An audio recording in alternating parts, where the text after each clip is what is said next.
Imagine growing up believing that your father was your hero, someone who would always have your back. Now, imagine finding out that he spent your college fund on his stepson's tuition and erased you from his life without a second thought. That was my reality, and I had no choice but to take matters into my own hands. I made one move that turned their perfect little world upside down, and it felt so damn good. What do you do when the person you trusted most betrays you? How do you get revenge when the person who owes you everything has erased you from their life?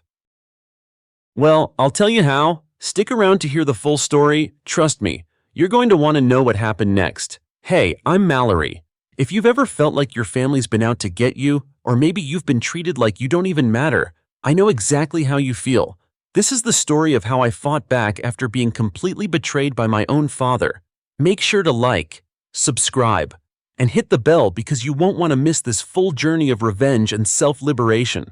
Growing up, I thought my dad, Mitchell, was the best thing that had ever happened to me. My parents divorced when I was 8, but it wasn't like the ugly divorces you hear about. There was no fighting, no bitterness. Both of my parents made it work for me. I lived with my mom during the week, but weekends were always for Dad. Those weekends were the highlight of my week. He'd pick me up from school on Friday, and I'd practically launch myself into the car, already excited about whatever plans he had. Dad wasn't one of those distant, hands-off fathers who left me to entertain myself while he did his own thing. He made every weekend feel special. Sometimes we went hiking. Other times he'd teach me how to fix things around the house. Some weekends, we'd just chill and watch documentaries, because he knew I loved random trivia. I adored those weekends.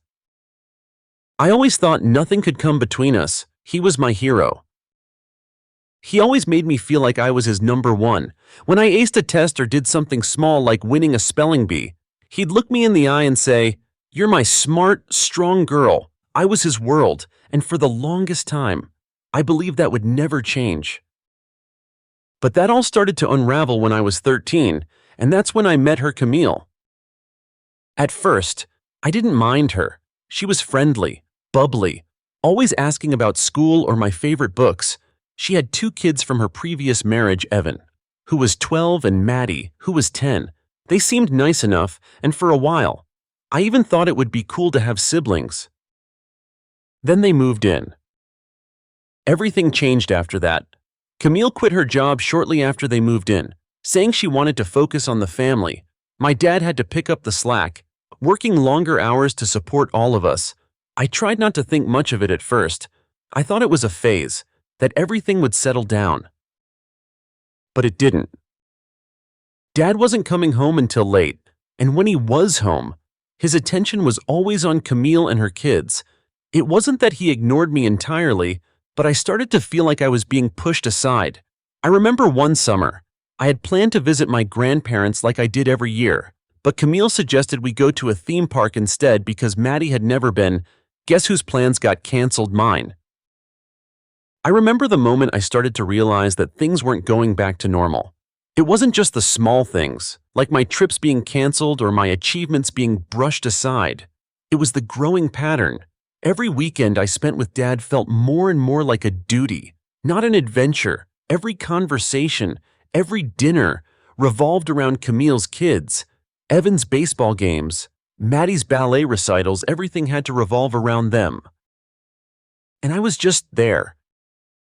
It wasn't just the dinners either. Dad would often miss important school events. Like the time I had a science fair project I had worked so hard on, I shared it with him, hoping for that same proud response I had always gotten. Instead, he said, "That's great, sweetie," and went straight back to talking about Evan's upcoming game. I started to feel invisible, like I didn't belong anymore. Things got worse the summer before my junior year when I wanted to visit my grandparents again. It had always been our tradition, something I'd looked forward to all year, and I was excited. But Camille said we needed to plan a family vacation with the kids. I tried to explain that I'd been looking forward to my visit with my grandparents, but Camille's response was blunt. "Well, Maddie has never been to a theme park, so maybe we should do that instead." Just like that, my trip was canceled again. I thought to myself, "It's just a trip, I'll let it slide. They're my family, after all." But that was the turning point. That was when I realized how little I really mattered to Dad. The real shock came when I was 17 and everything about my future was on the line. One evening, my mom called me into her room. She had that serious tone in her voice, the one that makes your heart drop before you even know what's wrong. "Mallory, there's something you need to know about your college fund," she said. I didn't understand at first. My college fund, why would she need to talk to me about that? But as soon as she started explaining, I felt my world tilt. Apparently, Dad had drained the entire fund, every penny, to pay for Evan's private school tuition. My mouth went dry. What do you mean? How could he use my college fund for Evan? Mom told me Camille had convinced him that Evan was struggling at public school and needed a better environment. So, without so much as a conversation with me, Dad spent the money that was supposed to secure my future. I was frozen. I couldn't process it. It didn't make sense. I wanted to scream, to yell, to ask how he could possibly do this to me, but instead, I called him that night. I needed answers. When I asked him if it was true, he brushed it off. "We'll figure something out for your college," he said, like it was no big deal. I was furious. How could he do this? This wasn't just money, it was my future. It wasn't about being entitled. It was about the fact that he had promised me that money was saved for my education, and now it was gone. When I demanded answers, he simply said, "You're smart, you'll figure it out. Your mom can help, and I'll pitch in when the time comes." I hung up on him. I didn't have the words to say anything more. My hands were shaking, and all I could do was cry for hours, trying to process how the man I looked up to could make a choice like that. The next few days were a blur. I tried to wrap my head around it, but nothing made sense. The man who had told me I was his number one girl, who had made me feel like I could do anything, he chose Camille's son over me. I thought back to the years of sacrifice, the times I'd put aside my own happiness for the sake of family, and in return, he took everything that had been promised to me. The more I thought about it, the angrier I got. This wasn't just about the college fund, it was about everything. The promises he had broken, the time he had chosen Camille's kids over me again and again. And the worst part, he acted like it was no big deal. I didn't expect much from him anymore, but when I found out that he'd bought Evan a brand new SUV for his 18th birthday, that was the last straw. My stomach turned. How could he tell me there wasn't enough money for my future, but somehow find the funds to buy his stepson a luxury car? I stopped seeing Dad the same way. Every time I visited, the walls felt thicker between us. The more I showed up, the more I felt like an outsider in my own father's house. Camille's kids were at the center of everything. Dad's attention, his time, his affection, everything was reserved for them. I didn't belong there anymore. The truth was, I hadn't fully accepted how much my father had changed until I saw him spend thousands on Evan's luxury car. That was the moment I realized everything he had ever promised me had been broken without hesitation. It wasn't just the money. It was the betrayal of everything I believed in. He had made me feel special for so long, made me believe I mattered, that I was his world, but when it came down to it, I was nothing more than an afterthought. The more I thought about it, the more disgusted I became. It wasn't just one mistake, it was a pattern of neglect, of prioritizing Camille's children over me, of me constantly being pushed aside in favor of them. Camille's children were suddenly the stars of our family, and I was relegated to the sidelines. I began to stop expecting much from him. The visits to his house felt forced, like obligations rather than genuine attempts to reconnect. I didn't want to be there, but I went anyway, mostly because my mom encouraged me. She told me, "He's still your father," but that didn't make it hurt less. Senior year rolled around, and by that time, I had completely checked out emotionally. I would go through the motions of visiting Dad, but I kept my walls up. I would sit through dinners, nodding and smiling when necessary, but my mind was somewhere else, disconnected from everything. Even when I tried to connect with him, to bring up something important to me, like my future college plans, it was like talking to a wall. It wasn't just the small stuff. Either I could handle that, but it was the bigger picture. It was the fact that my dad had given up on me, his own daughter, and poured his resources into his stepson's future instead. He didn't just choose Camille's kids over me, he made me feel like I didn't belong in my own family anymore. And then came graduation. Graduation was supposed to be a big day for me. It was supposed to be the culmination of everything I had worked for, the end of high school, the transition to college, my future in my own hands. I had worked so hard for that moment. I wanted him to be there. I had told myself that maybe, just maybe, this would be the one time he would show up. But I should have known better. A week before my graduation, I got a call from Camille, not Dad. Camille telling me that Dad wouldn't be able to make it. Maddie's dance competition was the same day. And you know how important that is to her, she said. Like that somehow made it okay. I sat there in shock. I didn't know what to say. The words "Maddie's recital is more important than your own daughter's graduation" didn't even make sense. I didn't bother calling Dad. What was the point? He had made his choice. And it wasn't me, again, after graduation. I had resigned myself to the fact that I wasn't important to Dad anymore. I stopped holding on to the hope that one day he would realize what he had lost. But then his 50th birthday came around, and I thought, maybe, just maybe, we could have some semblance of the relationship we once had. I had picked out a gift for him, a book on World War II history. It was something I knew he would love, something that reminded me of the times we used to sit and talk about history for hours. It wasn't an extravagant gift, but it was thoughtful, meaningful. I wanted to give him something that said, I'm still here. I haven't forgotten what we had. On the day of his birthday, I decided to drop by after work. I didn't call ahead. I didn't text. I just thought I'd show up, maybe spend a little time with him, give him the gift, and hopefully have a normal conversation. When I pulled into the driveway, I immediately knew something was off. The house was lit up like a Christmas tree, and there were cars parked all along the street. Laughter and music spilled out from the backyard. At first, I thought I had gotten the date wrong, but then it hit me. It was his 50th birthday and I wasn't invited. I sat there in my car, staring at the house, trying to process what I was seeing. This wasn't just a small family gathering.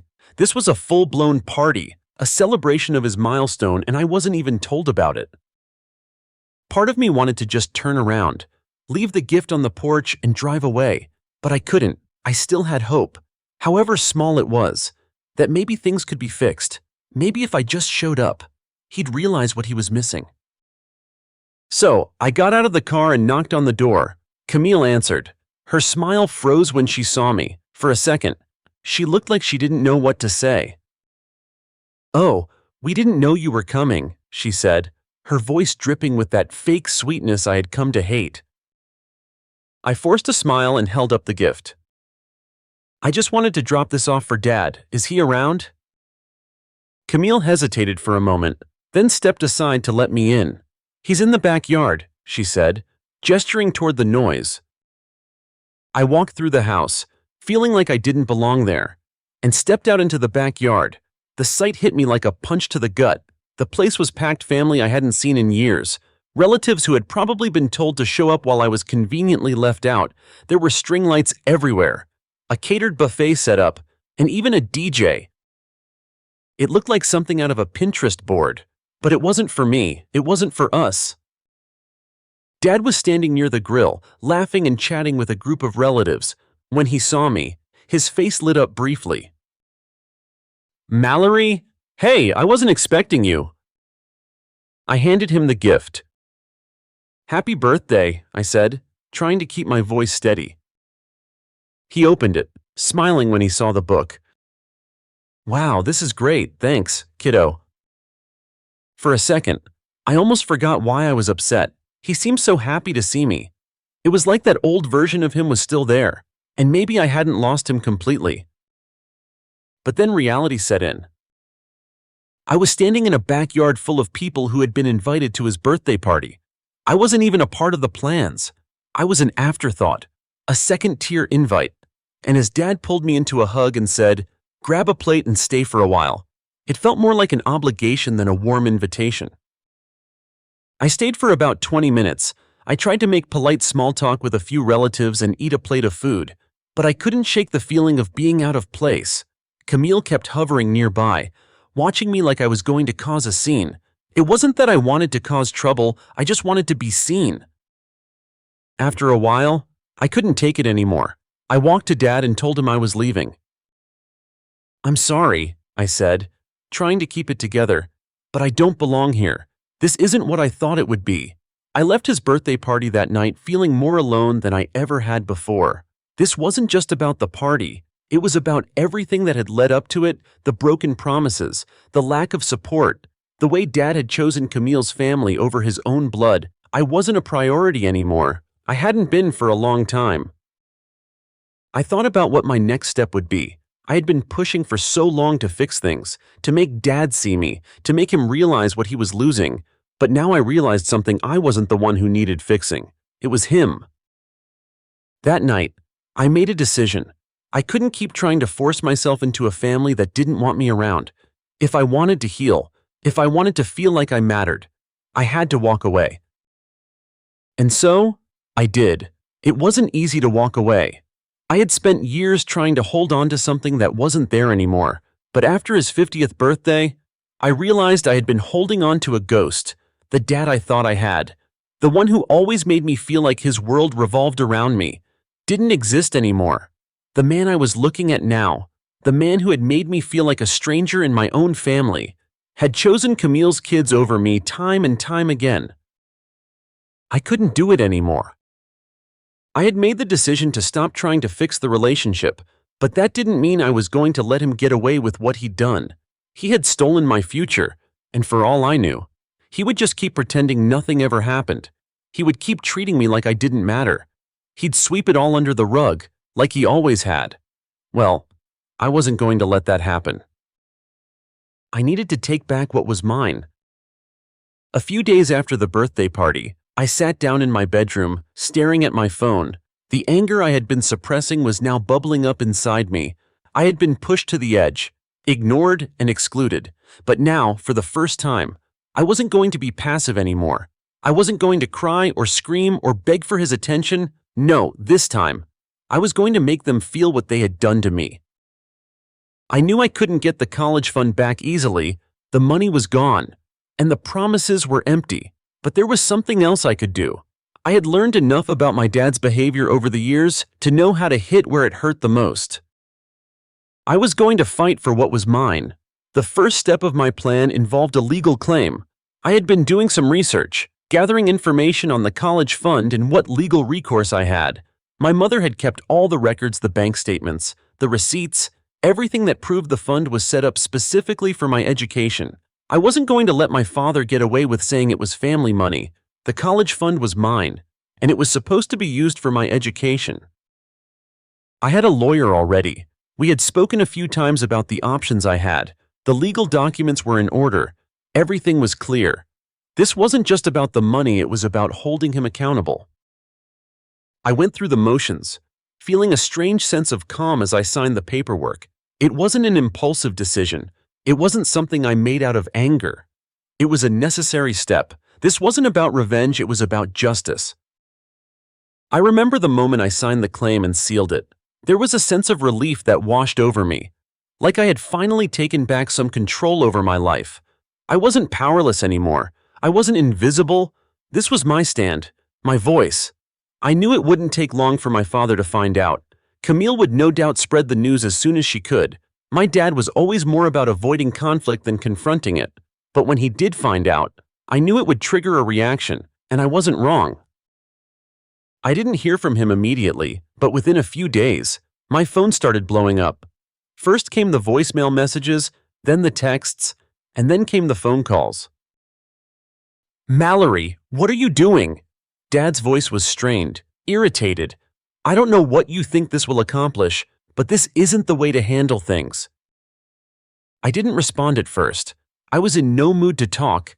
I was in control now, and the longer I ignored his calls, the more it felt like a victory. But eventually, I gave in, and I picked up the phone.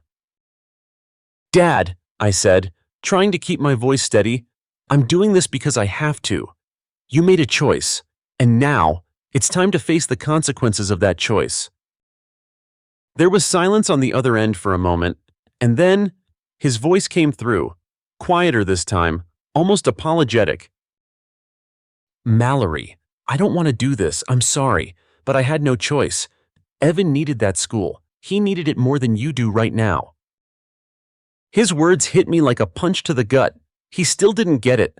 All these years, all the promises, and he still didn't understand how much this had hurt me. I was silent for a moment. My mind was racing. You don't get to make that decision for me. You don't get to choose him over me. Dad? My voice trembled, but I held my ground. I'm not going to let you pretend this didn't happen. I'm fighting for what's mine, and you can't stop me. The line went silent. The phone call ended with him saying something about not wanting to tear the family apart, but I knew, deep down, this wasn't about fixing the family, it was about me. Legal battle started slowly. I didn't hear from my dad for a while after that conversation. I knew he had likely gone to Camille for advice. She probably told him I was being dramatic, that I was just looking for attention, that I was trying to ruin their perfect family. I didn't care anymore.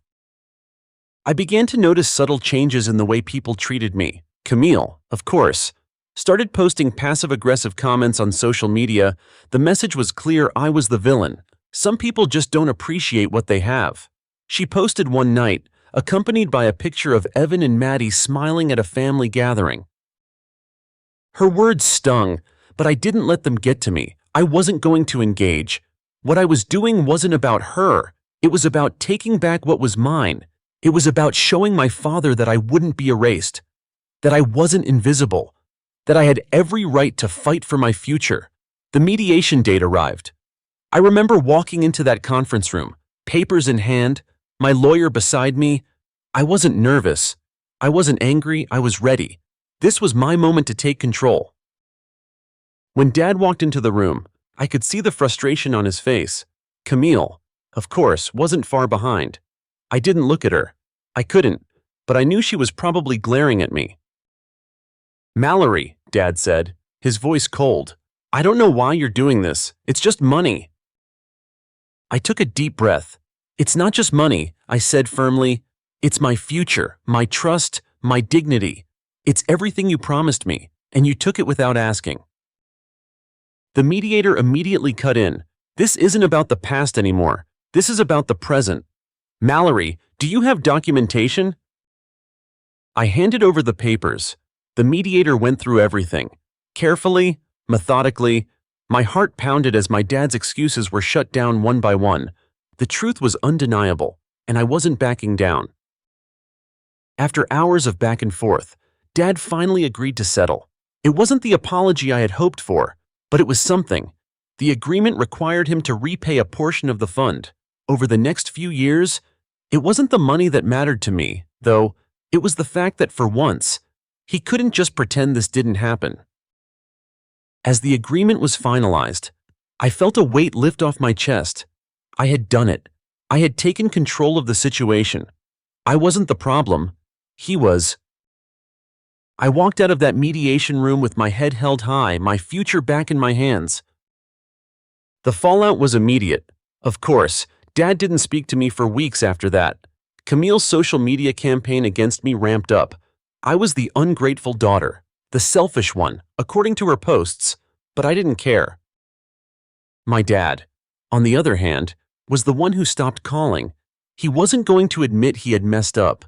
He wasn't going to say he was sorry, and that was fine by me. Weeks later, I received another message from him.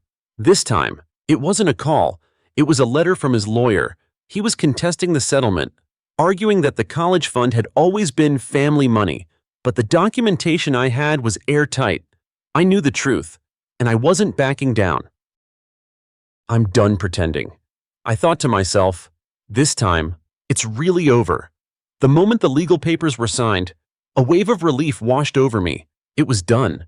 I had fought for what was mine and won, but as I walked out of the mediation room, a strange emptiness settled in my chest.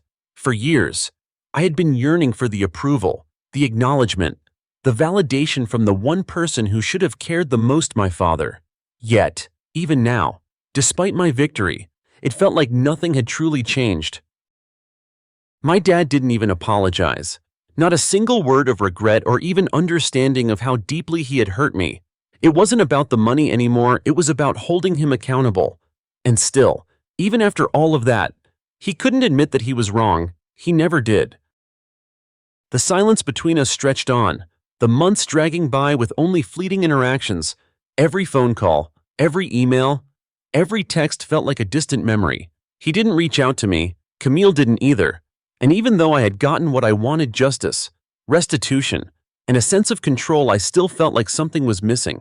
That gaping hole in my heart, the part of me that still wished for a father who could love me without conditions, was still there. The silence didn't last forever. Though, eventually, the calls started coming, but they weren't the calls I was hoping for. Instead, what I received were accusations, not from my father, but from Camille. She posted about me constantly, subtly accusing me of ruining their perfect family.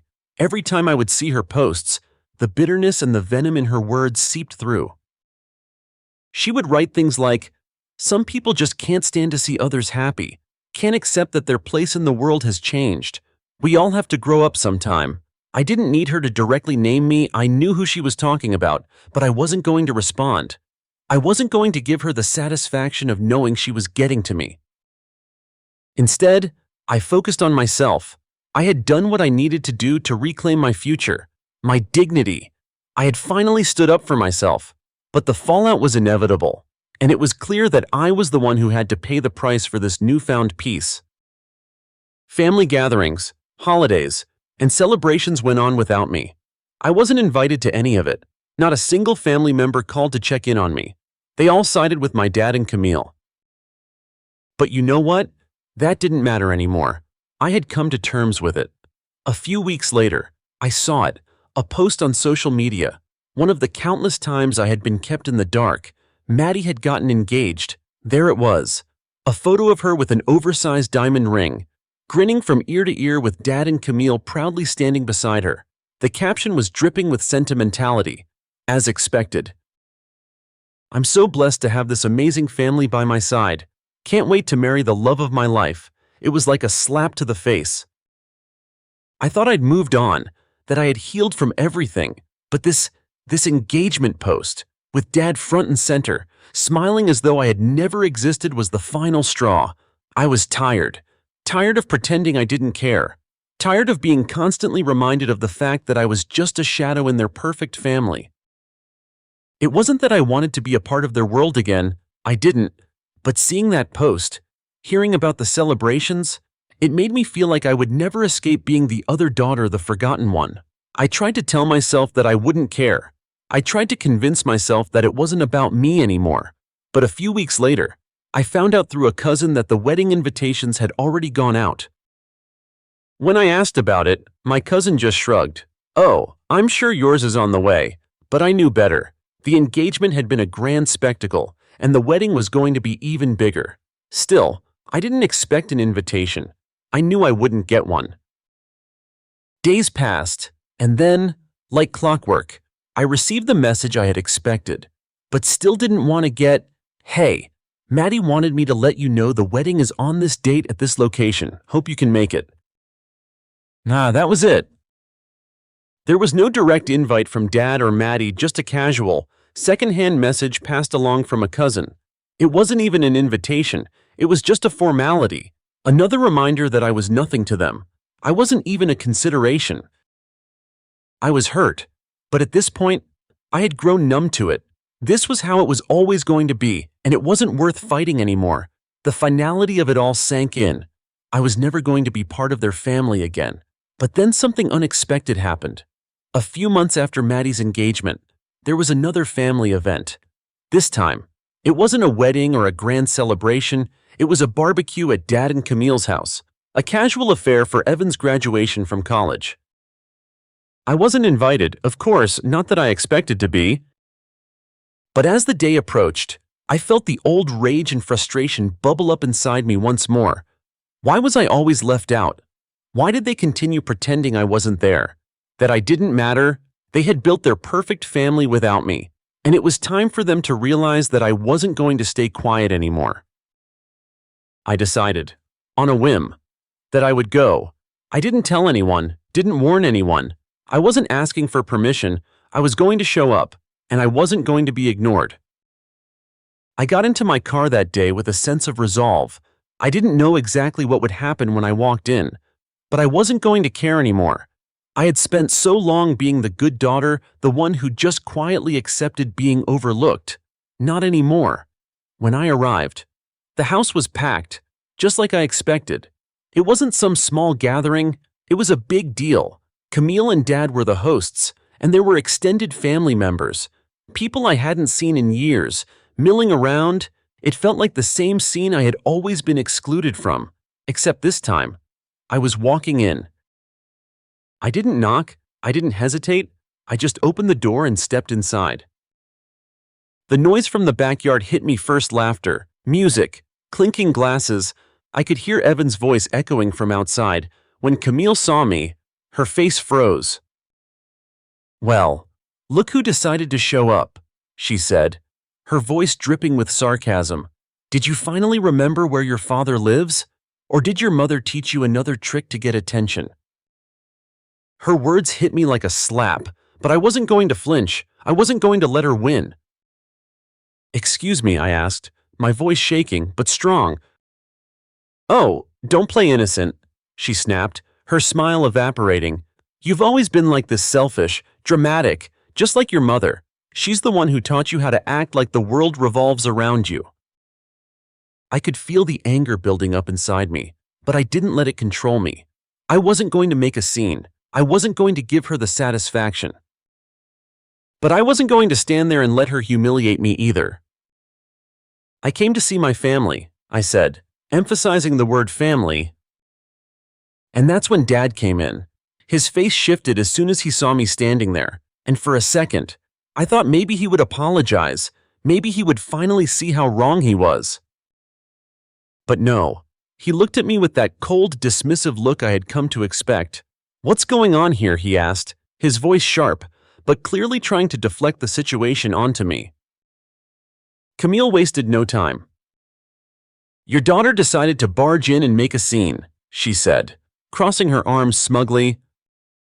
I couldn't take it anymore. "I'm making a scene," I laughed bitterly. "I wouldn't have to make a scene if you treated me like I mattered. You didn't invite me. You didn't even think to tell me about this party, about your son's graduation. How many more times do I have to be left out before you admit that you just don't want me around?" The room went silent for a beat. Dad turned to me, his face hardening. "That's enough. Mallory," he snapped, "you don't get to come in here and disrespect my wife like this." "Your wife," I repeated. "She's the one who's been disrespecting me, and you've stood by while she's done it for years." The tension in the room was thick, the silence suffocating. Then Camille, smug as ever, spoke again. "You're bitter because you can't stand that my kids are more successful than you. You can't handle it, can you? That's what this is really about." That was it. That was the moment I couldn't hold back anymore. Evan, the one who had my college fund handed to him on a silver platter, Maddie, who's had everything handed to her, while I've been busting my ass to get through school. I turned to Dad, my voice breaking. "Let's not pretend this is about success. This is about you trying to erase me from your life, from your family, and I'm done pretending like I don't see it." The atmosphere in the room after my confrontation was thick with tension. Dad looked like he was about to explode, his face red with anger. Camille stood there with that smug, satisfied look on her face, arms crossed tightly across her chest, as if she'd won the battle. The rest of the family was frozen in place, unsure of what to do or say. I could feel their eyes on me, some sympathetic, others judgmental, but I didn't care. In that moment, I realized something: I had nothing left to prove to them. For so long, I had bent over backwards, tried to make myself fit into a family that had never truly accepted me. I had convinced myself that if I just worked harder, sacrificed more, I could earn their love, their respect. But now, I was done. I had done enough. I had given everything, and in return, I had been cast aside. I stood there, staring back at Dad, my chest rising and falling with each breath. I wasn't going to let him talk me down anymore. He wasn't the man I had once thought he was. Enough. My voice was steady, cold. You don't get to guilt-trip me anymore. You've chosen them. Time and time again, you've shown me exactly where I stand in your life. And now, I'm done. I'm done trying to get you to care. I'm done trying to fix something that's beyond repair. I reached into my bag and pulled out the papers I had been holding on to for months. I didn't even flinch when I shoved them into Dad's chest. If you're going to pretend that I don't matter, then deal with this, I said, my voice breaking with the weight of the years of hurt. He looked at the papers in his hands, his face paling as he realized what I had done. His lips trembled, but he didn't say anything. Camille, standing behind him, took a step forward, but she hesitated when she saw the look in my eyes. She didn't know how to handle me. Not this time. The rest of the family stood still, the room filled with a strange silence. I could hear the faint sounds of voices outside, but in that moment, it felt like everything had stopped. I had spoken my truth, and there was nothing more to say. I walked out of the house without looking back. As I got into my car and drove away, I felt the weight of what I had just done settle over me. It was surreal. For so long, I had waited for the perfect moment to confront Dad, to make him understand the depth of the pain he had caused me, and now it was over. The emotional floodgates had opened, but it wasn't a victory I could relish in just yet. The next couple of weeks were a blur of legal back and forth. I had filed my formal claim for the college fund, and my lawyer had prepared the necessary documentation. Dad had, of course, contested the claim, but the evidence was irrefutable. The fund had been set up explicitly for me, with my name as the sole beneficiary. Using it for Evan's education without consulting me was not only unethical, it was illegal. At first, I expected Dad to at least try to apologize, to offer some sort of explanation, some effort to make things right, but he didn't. Instead, the few times he reached out, it was to accuse me of making things harder than they needed to be or to blame me for tearing the family apart. He didn't see the issue. He didn't see what I had lost, what I had given up for him, for his family. It was clear now he wasn't going to change. Camille wasn't going to change. As the legal battle continued, I found myself increasingly isolated. I had expected this. Of course, I knew the family would side with Dad, but I didn't realize just how far they would go. Messages from extended family members started pouring in. Most of them were disapproving, lecturing me on how I was being unreasonable and jealous. One aunt even called me, trying to tell me that it was just money and that I should let it go.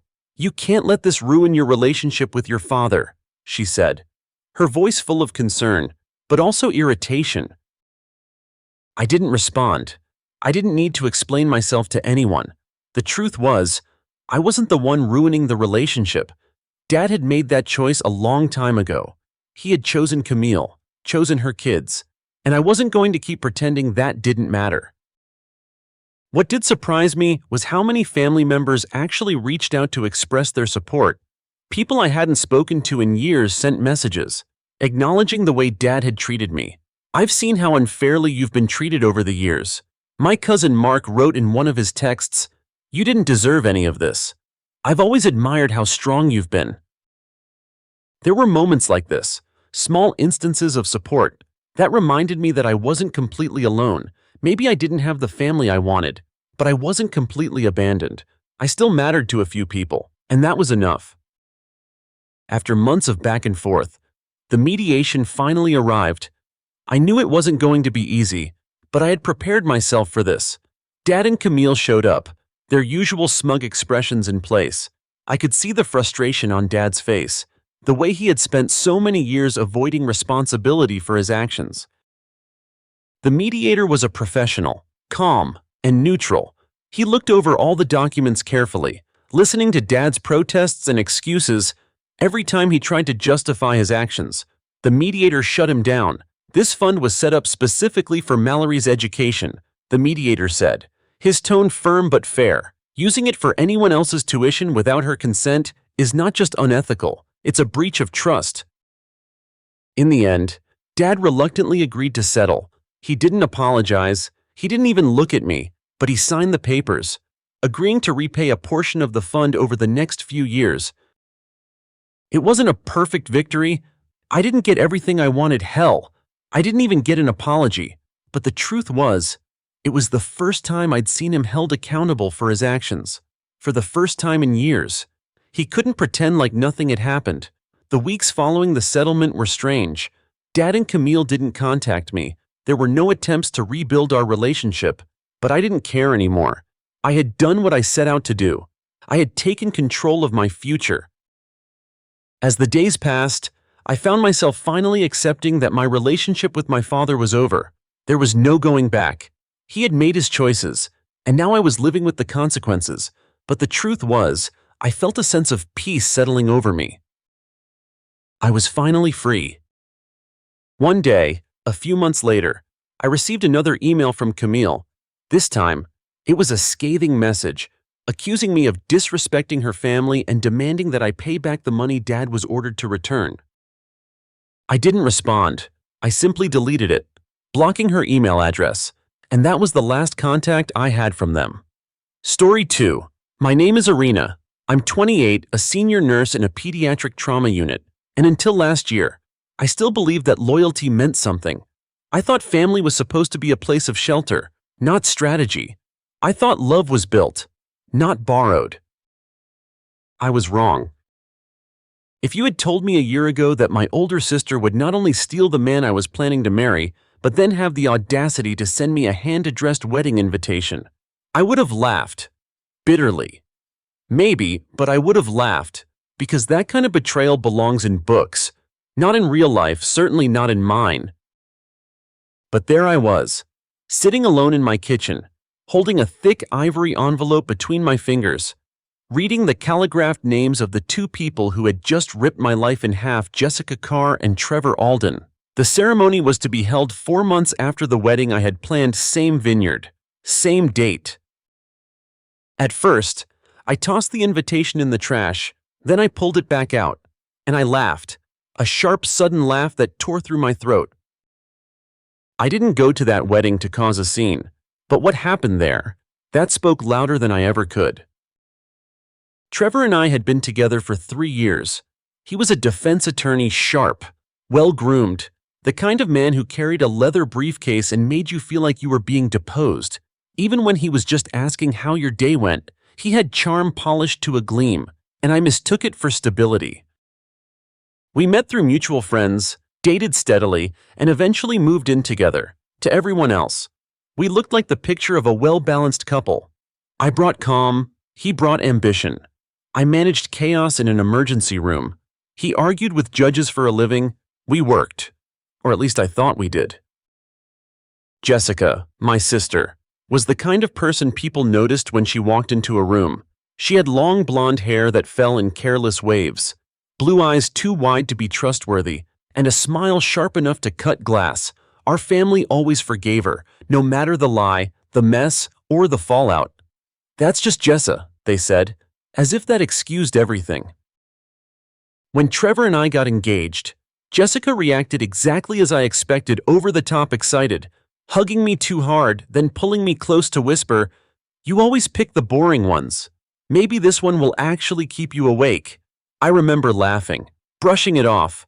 Jessa had always been the chaos to my order, the spark to my silence. I thought she was teasing. Then came the small things, the way she laughed too loudly at his jokes, the way his gaze lingered a half-second too long when she entered the room. One Thursday, I came home early and found them in our apartment, just the two of them, drinking wine like old friends, no rush to explain themselves. She said she stopped by to return a book. He said she just stayed for a glass. Their smiles were too tight. That night, Trevor was quiet. He didn't touch me, didn't ask how my shift had gone, just sat on the couch, scrolling his phone like the rest of the world was more interesting than anything I could say. Over the next few weeks, the space between us widened. His phone became a permanent extension of his hand. He took more weekend trips for work. When I asked questions, he turned defensive, accusing me of being paranoid, jealous, insecure. I started doubting my own instincts. I started telling myself I was being crazy. Until one night, He looked at me across the kitchen table and said, "I think we need a break. I don't feel the same anymore." There was no fight, no incident, just silence. And then he left. 2 weeks later, his side of the closet was empty. The key was on the counter. The apartment felt hollow, like it had been gutted while I wasn't looking. I went to work. I smiled at patients, I charted medications. I didn't eat much, didn't talk much either. No one knew what to say to me, and I didn't know how to ask for help. I kept it all inside until the day I saw the photo. It was on Jessica's Instagram story, blurry, taken at some loud bar, her grinning like she'd won something. And next to her, Trevor, with his arm draped around her shoulders, his hand unmistakably resting on her thigh. My stomach flipped. I stared at that photo like it had teeth. I messaged her. No reply. I called. Straight to voicemail the next day. She blocked me. The days after that were a fog. I floated through them, like my body was still showing up, but my mind hadn't caught up yet. I didn't tell my parents. I didn't tell anyone. What was there to say that my sister and my fiancé had quietly burned my life down while I was busy folding laundry and believing in people, even if I had said it out loud? Who would have believed me? Instead, I kept moving. Wake up, go to work, tend to sick kids, be useful, be invisible. The only time I felt anything close to real was during a code blue, when everything was loud and urgent and left no room for grief. That's how I met Graham Maddox. He was a trauma surgeon, rotating through our hospital to fill in while one of our regulars was out on paternity leave. I first saw him during a late-night emergency. He was calm, surgical in his precision, quiet but commanding. His hands never trembled. His eyes never darted. I didn't think much of it at first. I didn't have room in my brain for admiration, let alone interest, but he started showing up in the same elevators, the same break rooms, the same after-shift coffee spots. He wasn't charming in the way Trevor had been. He didn't compliment people to get something in return. He listened closely, and when he spoke, it was like every word had been tested for value before being said. We started with small things: shared coffee, short walks to the parking garage. It felt easy, no effort, no games. One night, we ended up talking for 2 hours in my car, just sitting in the hospital lot with the door still shut, and for the first time in months, I felt like I could breathe without shattering. Eventually, I told him everything, not all at once, but in pieces: the proposal, the betrayal, the photo, and then the invitation. I remember showing it to him, half expecting him to laugh or look uncomfortable, but he didn't. He just studied the envelope like it was a case file, and then said, "Let's go." I blinked. "What?" "To the wedding," he said plainly. "You deserve to be seen. Let them realize what they gave up." I shook my head. "That's not who I am." "No," he said, "but it's who they think you aren't. Maybe it's time they see they were wrong." I didn't answer right away, but later that night, as I brushed my teeth and looked at my tired reflection in the mirror, I knew he was right. I wasn't going to that wedding to seek revenge. I was going because I wanted to take myself out of the role they had written for me.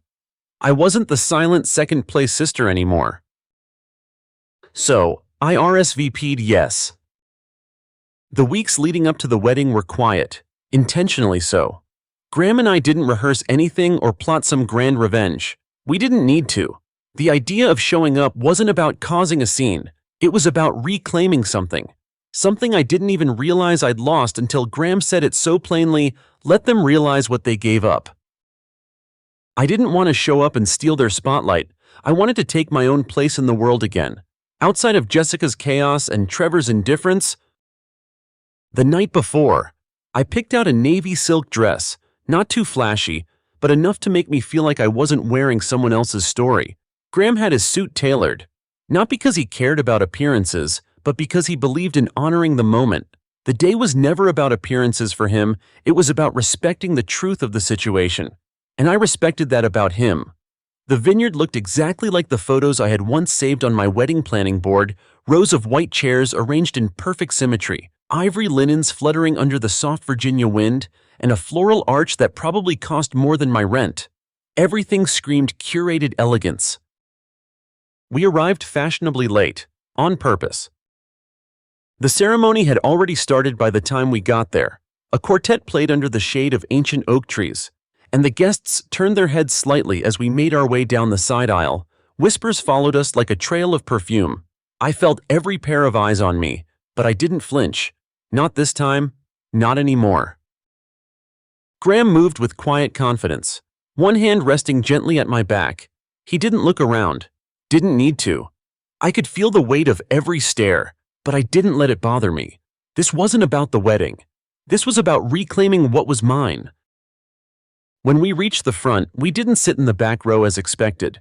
We didn't slink into the shadows. We sat in the second row, close enough to be noticed, far enough to not steal the show, but I knew they knew. At the altar stood Jessica. She was all lace and smugness, glowing in a gown that probably came with its own Instagram hashtag. Her blonde hair was pulled into a soft updo, her makeup flawless. She looked like she belonged in a bridal magazine. Trevor stood next to her, polished but pale. His jaw was tight, and his eyes darted around, scanning the room for escape. I recognized that look. It was the same one he wore when he knew he was losing a case, the same way he looked when he knew he had no more options. Halfway through the efficient speech, Jessica did what she always did. She made it about herself. She turned toward the guests, interrupted without hesitation, and grabbed the mic. "I just want to say something really quick before we exchange vows," she said, her voice chipper, eyes scanning the crowd until they landed on me. "It's funny. Really, Trevor actually proposed to my sister first. I guess I was the right fit all along." A nervous laugh rippled through the guests. I felt my face flush not from shame, but from the predictability of it all. She wasn't just hijacking the moment, she was making sure everyone knew that this was her victory, that she had won. Before I could react, Graham stood, no dramatic gesture, no raised voice. He simply straightened his jacket, stepped forward, and said, with calm clarity, "Actually, I'm her upgrade." The silence wasn't awkward, it was surgical, sharp, clean, like the air had been sliced open. Heads turned. Someone gasped. A woman in the second row whispered, "Oh my God." The realization hit them like a shockwave. They saw him, not just as the man beside me, but as Graham Maddox, the name etched into hospital wings, university buildings, the name that carried legacy, the Maddox family name, the one that carried weight. Jessica's smirk collapsed. Trevor looked like he forgot how to breathe. Even the officiant looked unsure whether to continue. Graham sat beside me again, legs crossed, expression neutral. I didn't say a word. I didn't need to. The moment was simple, precise, and it did more damage than any outburst ever could. It was the kind of thing people would whisper about for years. Jessica tried to recover, laughing a forced sound, and said something about family being unpredictable. Her voice cracked. She rushed her vows, avoiding eye contact. The ceremony limped to a close. There was polite applause, but most guests kept glancing at our row. The reception was over-decorated and underwhelming. Crystal chandeliers hung above tables weighed down by floral arrangements so dense they blocked eye contact. A string trio played classical renditions of pop songs, but no one seemed to be listening. They were too busy watching us. I was seated at a table in the farthest corner, next to a distant cousin and a woman who kept mispronouncing my name. Graham didn't mind. He sat beside me quietly, sipping wine and scanning the room like he was auditing it. Toasts began. Jessica's maid of honor slurred her way through something about loyalty and fate. Trevor's best man made a joke about second chances that drew laughter, the kind of laughter people offer when they don't know what else to do. Through it all, I stayed silent, but I could feel it. I wasn't the sideshow they expected. I was the pivot point they couldn't stop circling back to. Then, as the music shifted into a slow dance, Graham took my hand. We moved across the dance floor, unhurried. For the first time in a long while, I didn't feel like a shadow of someone else's story. I felt seen, real, whole. That's when Trevor approached. He didn't come straight over. He lingered near the bar, glanced our way, and then eventually cut across the floor to where we danced. "Can I talk to you?" he asked. I looked at Graham. He gave a nod and stepped back, allowing Trevor and I to step into a quiet corner near the exit. He didn't speak at first. He just looked at me like he was seeing a version of me he'd never bothered to notice. "You look different," he said finally. "I am," I replied flatly. He shifted awkwardly. "I didn't think you'd come. I almost didn't. I know things happened fast with Jessa," he said, his eyes low. "I didn't mean to hurt you." "But you did?" I didn't say it out loud, but I felt it. "You hurt me. You lied to me. You stole from me." "I'm sorry," he said, like it meant something, like it could fix anything. I shouldn't have let it go this far. "You didn't have to lie. Trevor," I said, my voice shaking. "You could have just left clean. You didn't have to lie to me and to her." He nodded slowly, his face crumbling. "I know." But knowing wasn't enough. It was too late.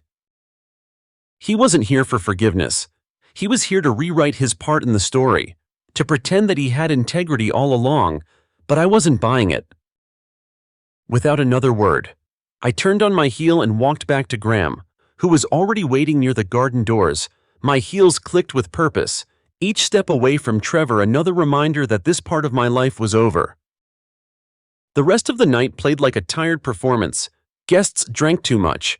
Jessa flitted between tables, her smile more strained with each lap. Trevor disappeared for long stretches. At one point, I saw them sitting on opposite ends of the bridal table, barely speaking. It wasn't a meltdown, it was worse. It was indifference.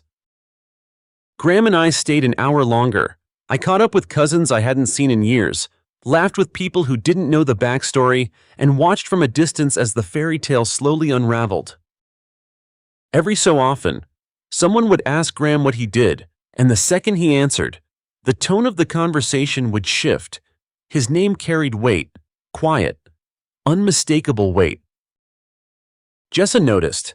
She stared more than once. Once. She even took a few steps in my direction like she wanted to say something, but then she stopped, turned, and walked away. Maybe she sensed the power had shifted, or maybe she knew nothing she said would stick anymore. Eventually, we left.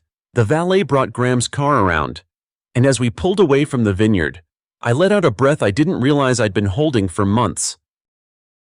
Graham glanced over but said nothing. He didn't have to. The silence said everything. The ripples started almost immediately after the wedding.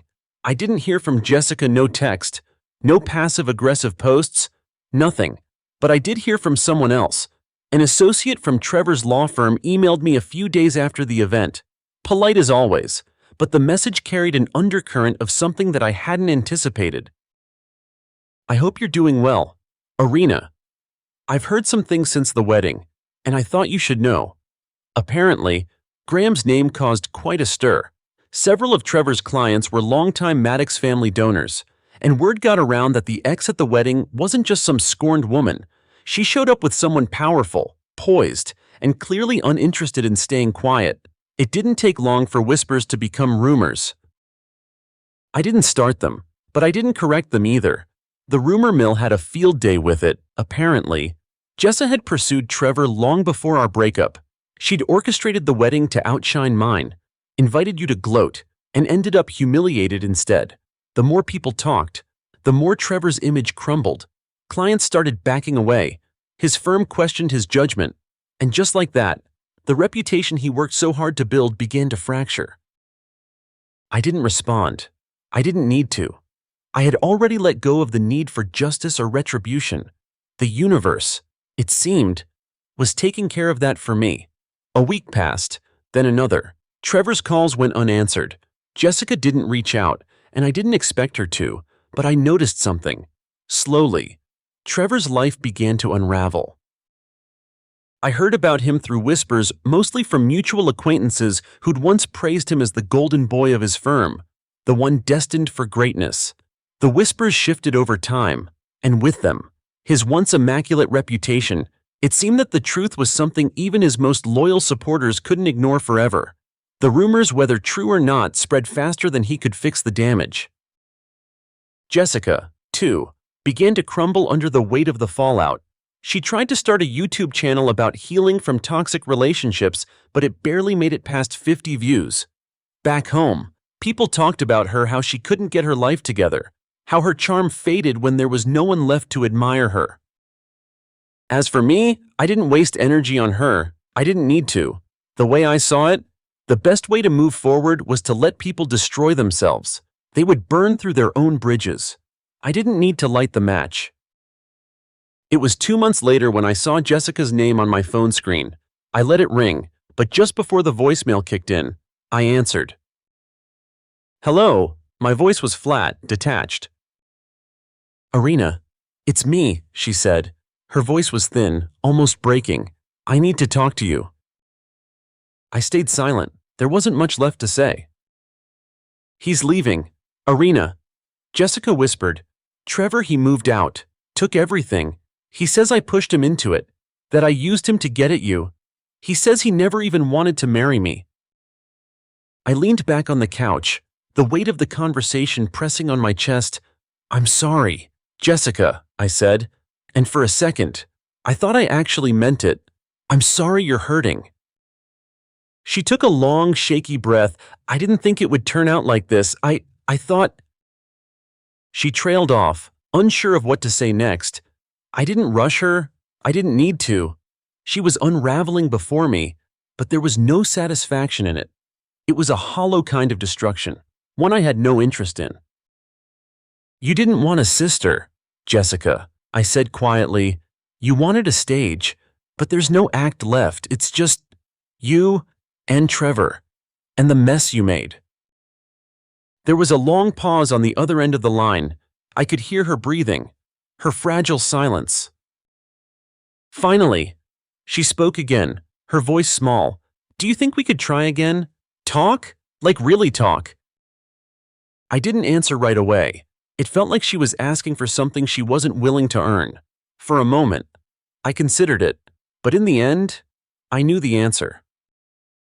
"No," I said finally. "I don't think so." And with that, I hung up. The days that followed were a quiet settling.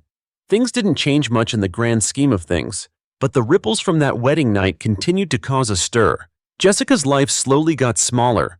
Trevor's reputation continued to deteriorate, and I started to rebuild. I had Graham beside me, and while I didn't know what the future held, I knew that whatever it was going to be different. I was different. Jessica eventually moved back to our hometown, taking a job waitressing at a small cafe near the interstate. She started her YouTube channel about healing from toxic relationships, but it never gained traction. People from back home occasionally mentioned her, how she seemed to be trying so hard to make people forget who she really was. She had a new image now, one she was still trying to fit into, but it was a mask, and even she couldn't keep it on for long. I had no interest in revisiting the drama she built her identity around. I was moving forward. Trevor, too, eventually left the firm. He tried to open his own practice, but without the right clients or connections, it floundered. The golden boy was nothing more than a tarnished relic of a past he couldn't escape. Last I heard, he moved to Atlanta. He called me once. I didn't answer. Graham and I didn't rush anything after that night at the wedding. We didn't need to. We were just living. We traveled. We cooked. We made space for each other's silence. There was no need for grand declarations. No need to prove anything to anyone. We were just us.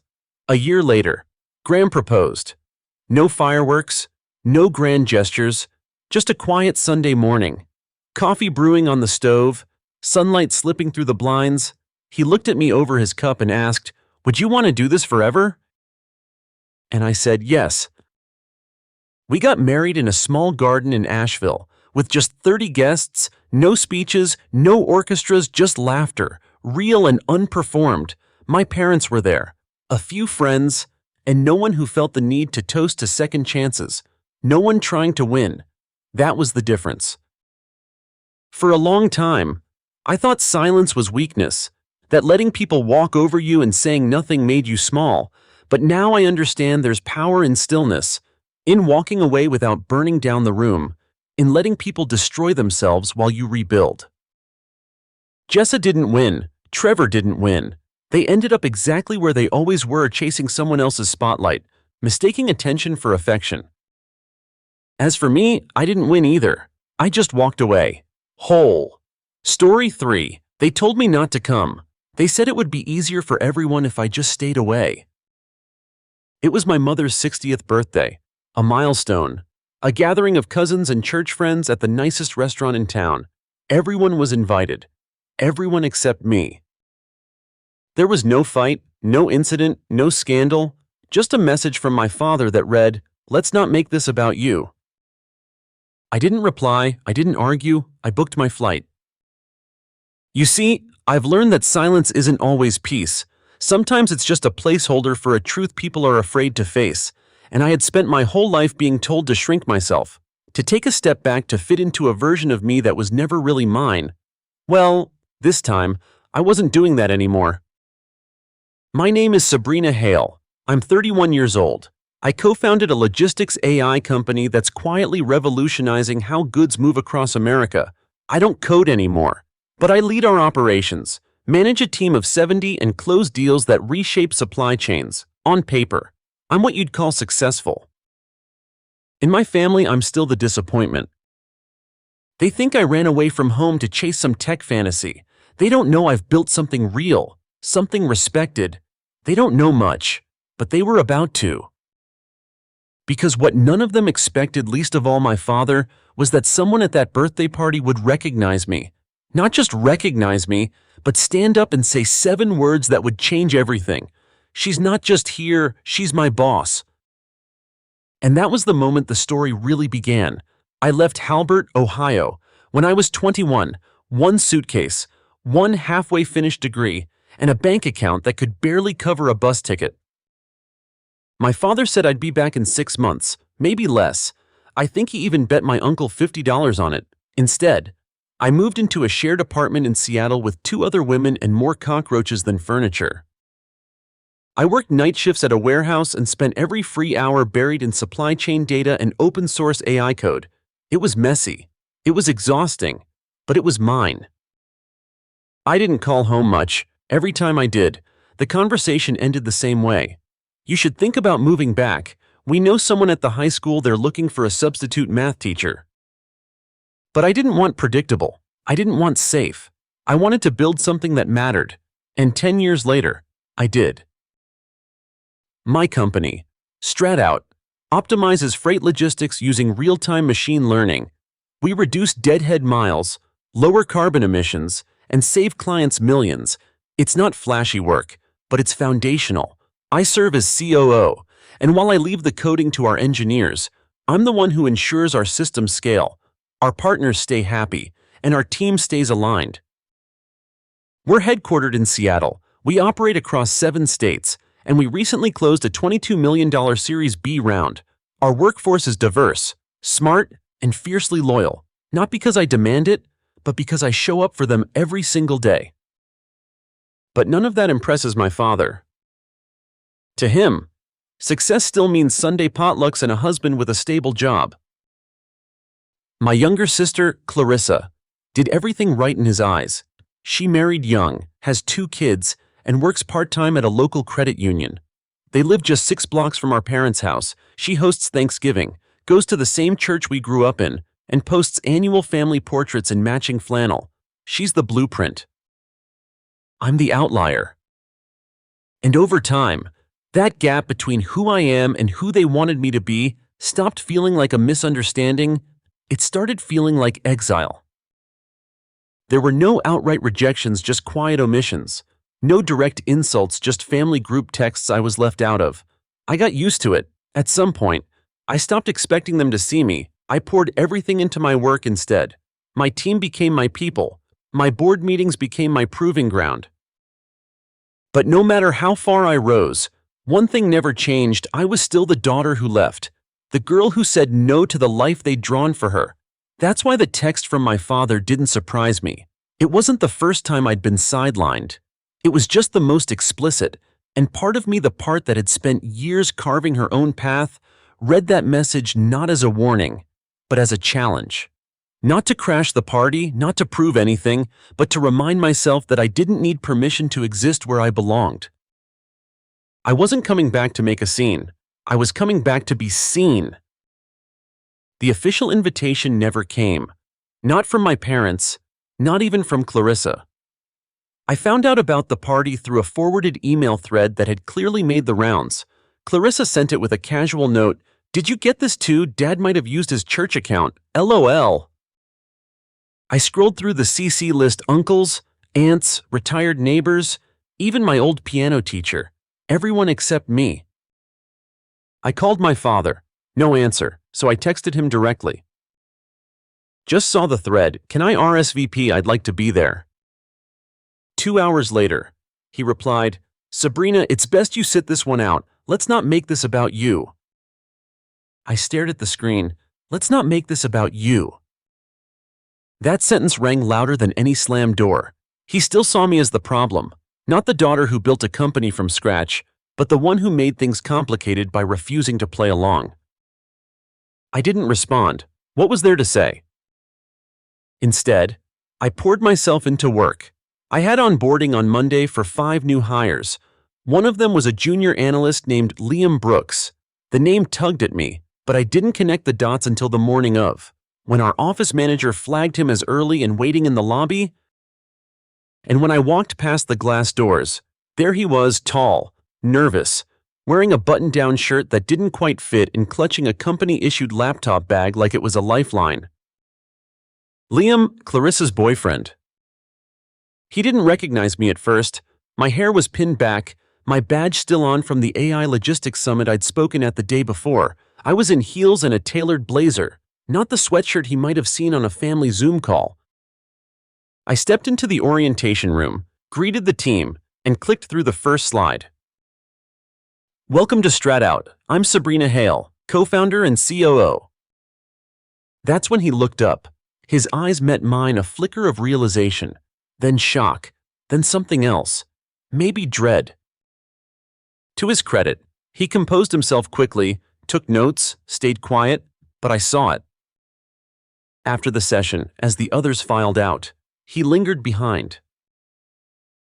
Miss Hale." "Just Sabrina," I said, smiling. "Unless you plan to crash birthday parties, in which case I might require something more formal." He blinked, then smiled, nervous but trying. "I had no idea," he said, shifting his weight. "Clarissa never said." I held his gaze. "She doesn't know, not really." He exhaled like I'd granted him a pardon. "She always said you were..." "She said you always had to be the center of everything," he admitted, "but I'm starting to think maybe you just refuse to shrink." I raised an eyebrow. "When people can't control your path, they rewrite the story to fit their limits," I said softly. "It makes them feel safer. That way, they don't have to examine their own limitations." He nodded slowly. "Yeah, that actually makes sense." And just like that, the line between family and business blurred, but not in the way anyone expected. Saturday came, and I arrived at Delaney's a bit late.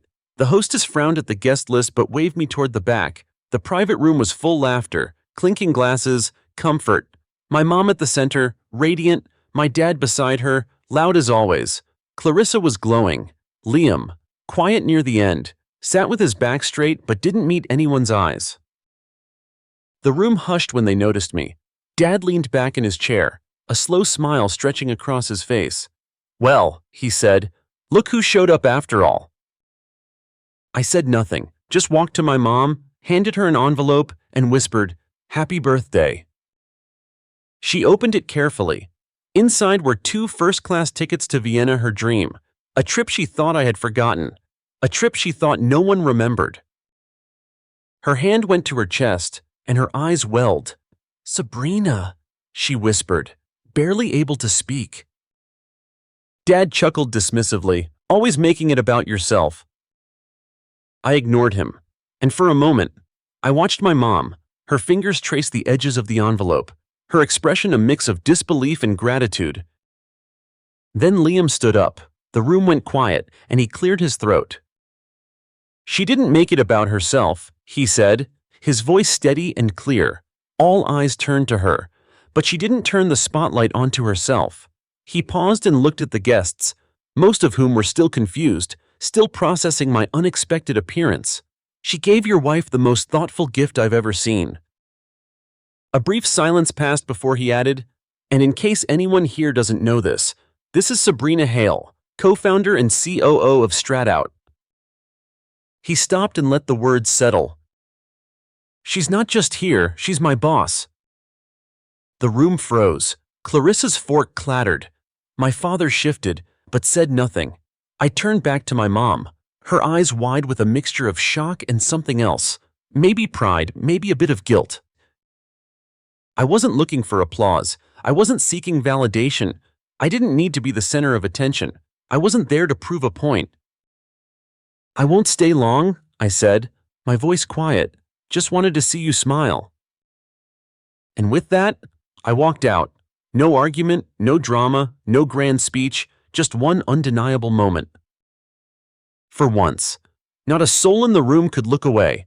I didn't expect anything after that night. No calls, no apologies, just the usual silence, stretched a little thinner. But the next morning, as I was packing to check out of my hotel, my phone buzzed. Mom. Her message was simple, Sabrina. Can I see you? Just us. I sent her the address, and an hour later, she knocked on my door, holding a plastic container of lemon bars, her signature, the ones she used to bake every Friday when I was a kid. She stepped inside slowly, her eyes scanning the room like she was taking in a stranger's life. I stayed still, letting the quiet stretch between us.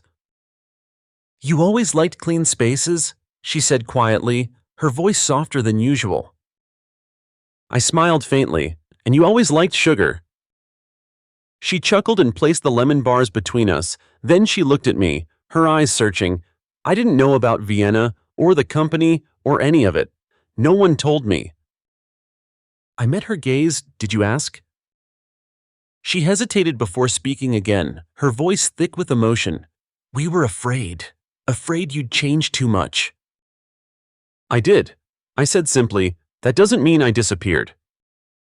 There was a long pause. She looked at me, unsure of what to say next. We didn't make room for you to grow, she whispered. We just tried to keep you close in a version we understood, and when you outgrew that version, we didn't know what to do. I didn't say anything. I didn't need to. The silence between us felt like a bridge being built, not by words, but by understanding.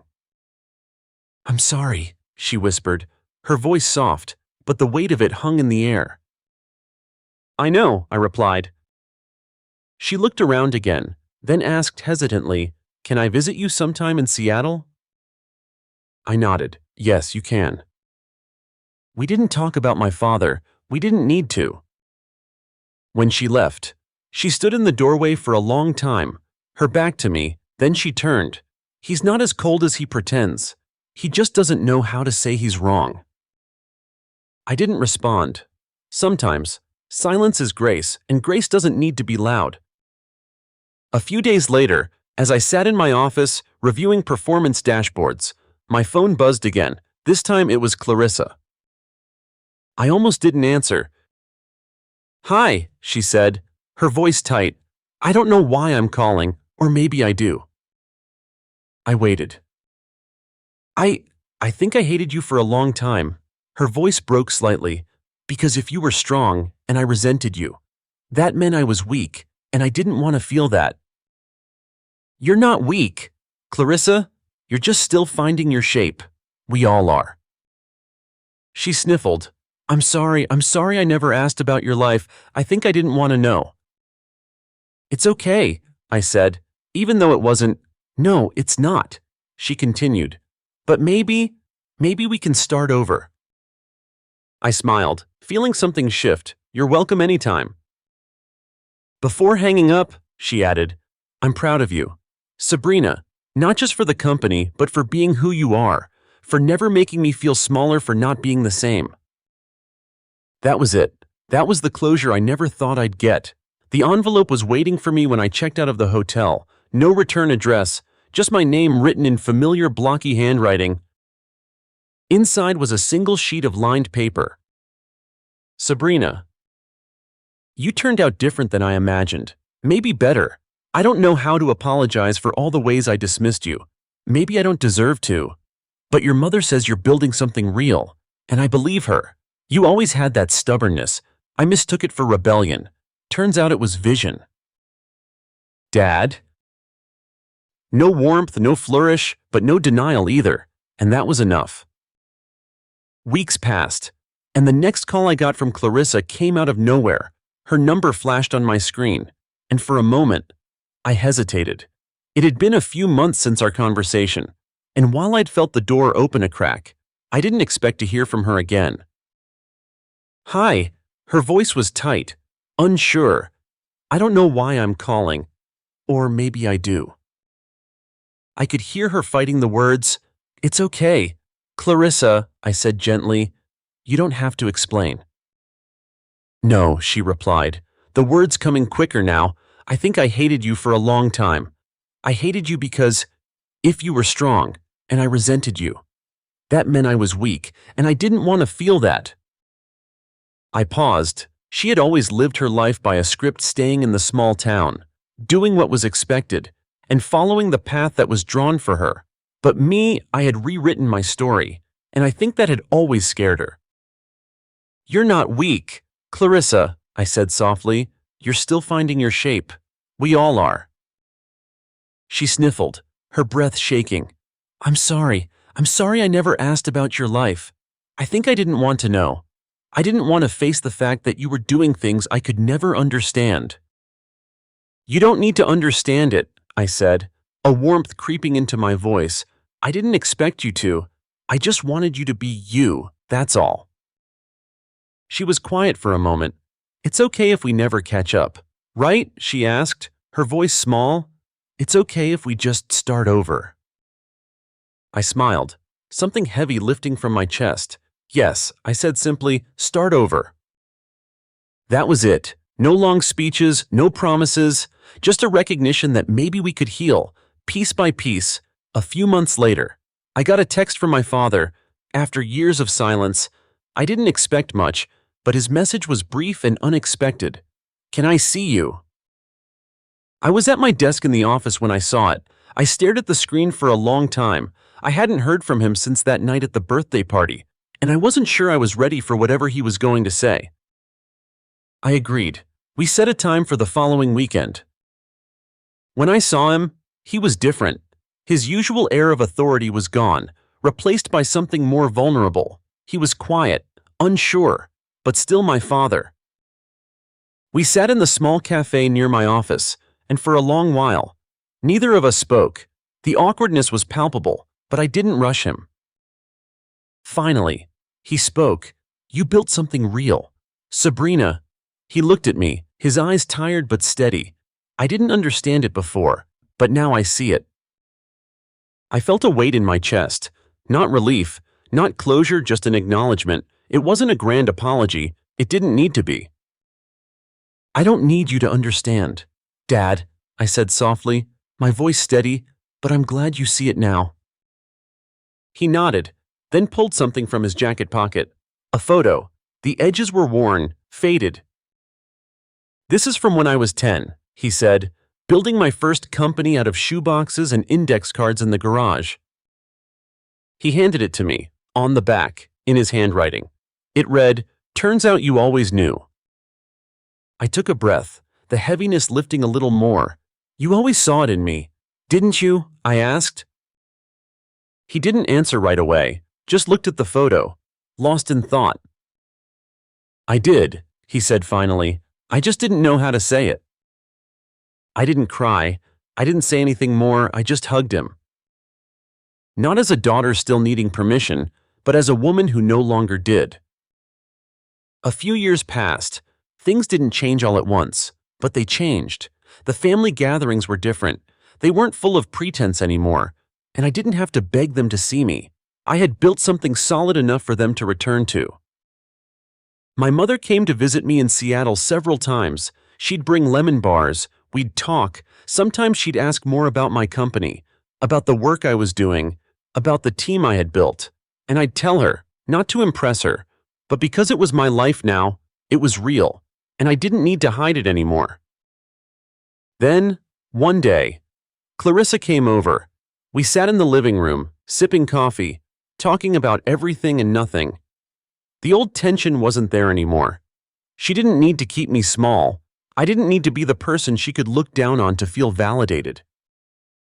"I never told you this," Clarissa said quietly, "but I always thought I could never be as strong as you, and I resented you for it. But I see now, that wasn't strength, it was fear." I didn't know what to say, so I just smiled.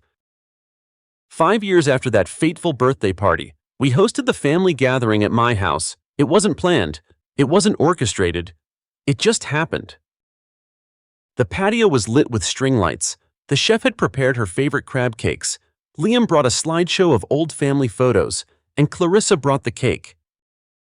Dad came too. He was quieter, older, but he was there. He wasn't trying to control the room. He wasn't trying to make it about him. He was just there. And for the first time, everything felt right. The guests were laughing inside, the wine glasses clinked, and the weight of my father's approval didn't matter anymore. After the party started winding down, he came outside to find me on the deck, sipping a drink and taking in the evening. "You built something," he said softly, "something real." I didn't answer. Instead, he pulled something from his jacket pocket, a photo, worn and faded. "Me at age 10, he said, building a company out of shoeboxes and index cards in the garage." On the back, in his handwriting, "Turns out you always knew." I didn't speak. I didn't need to. I just hugged him. The legacy I was proud of wasn't in the title or the valuation of my company.